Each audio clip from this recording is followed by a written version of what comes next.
Les 4 croyances qui empêchent les hommes et les femmes ayant eu des enfants en commun de reconstruire une vie de couple séparément après une rupture. Un divorce ou une séparation quand on a eu des enfants en commun est souvent suivi de doutes, de déceptions, de perte de confiance en la vie de couple, l'amour et la fidélité. Alors beaucoup de personnes, sous couvert de « je préfère prendre mon temps pour refaire ma vie » ou encore « je vais attendre que mes enfants soient plus grands », je ne suis pas sûre que mon enfant ou mes enfants vivraient bien avec un beau-père ou une belle-mère, se retrouvent à s'installer dans une situation de sacrifice de vie personnelle et amoureuse. Je suis Anna Lalou, créatrice d'Harmonie, coach certifiée. J'accompagne les hommes et les femmes qui aspirent à une vie harmonieuse et sereine en toutes circonstances. Bienvenue sur ma chaîne. Si vous n'y êtes pas abonné, je vous invite à le faire sans plus tarder pour ne rien rater des secrets, astuces et conseils que je pourrais vous apporter. Alors, quelles sont les 4 croyances qui empêchent les hommes et les femmes de reconstruire après une rupture? La première croyance est celle de prétexter que votre vie personnelle et amoureuse dépend exclusivement du bien-être de vos enfants. Prenez conscience qu'un enfant dont les parents divorcent perd une partie de ses repères et de sa stabilité. Un enfant a besoin de vivre dans un foyer où l'image paternelle et maternelle reste présente, même si c'est avec une belle-mère ou un beau-père. Ça maintient le cadre d'un côté, et de l'autre, ça donne la possibilité aux enfants d'avoir une éducation complémentaire à celle que lui donnent ses propres parents. Deuxième croyance est celle de se dire qu'un enfant aime voir son parent seul, et donc malheureux. Vos enfants peuvent vous donner l'impression qu'ils sont ravis de vous avoir que pour eux quand vous en avez la garde, ce qui est en effet le cas, très souvent même, mais ils s'inquiètent aussi de vous savoir seul quand ils ne sont pas présents. Ça peut leur arriver de culpabiliser de ne pas être avec vous.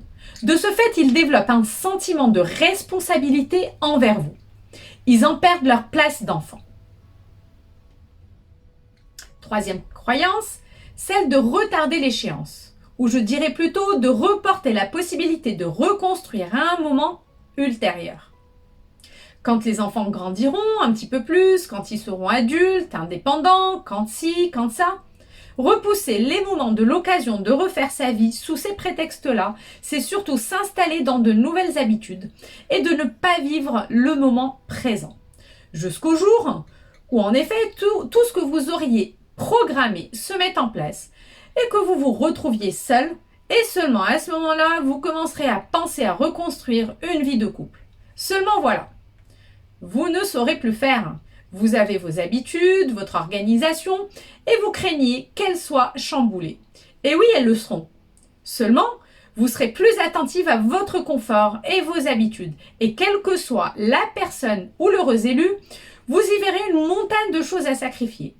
Et vous vous bloquerez. La 4e et dernière croyance est celle de se dire que reconstruire avec une personne qui n'est pas le parent de votre enfant est impossible. Sachez que pour reconstruire sereinement, il y a quelques règles importantes à respecter si vous êtes très attentif au bien-être de vos enfants. Je serai ravie de continuer à vous accompagner avec de nouveaux thèmes et plus de vidéos. Pour cela, n'hésitez pas à me laisser un commentaire et à me proposer des sujets. Si vous n'êtes pas encore abonné à ma chaîne, c'est le moment de le faire en appuyant sur le bouton s'abonner immédiatement. Si vous souhaitez aller plus loin et vous faire accompagner individuellement, en couple ou en famille, je vous invite à aller sur mon site internet, dont je vous mettrai le lien dans le descriptif, pour prendre rendez-vous, ou à le faire directement par SMS ou WhatsApp au 07 66 24 19 19. Je vous dis à très bientôt dans une nouvelle vidéo.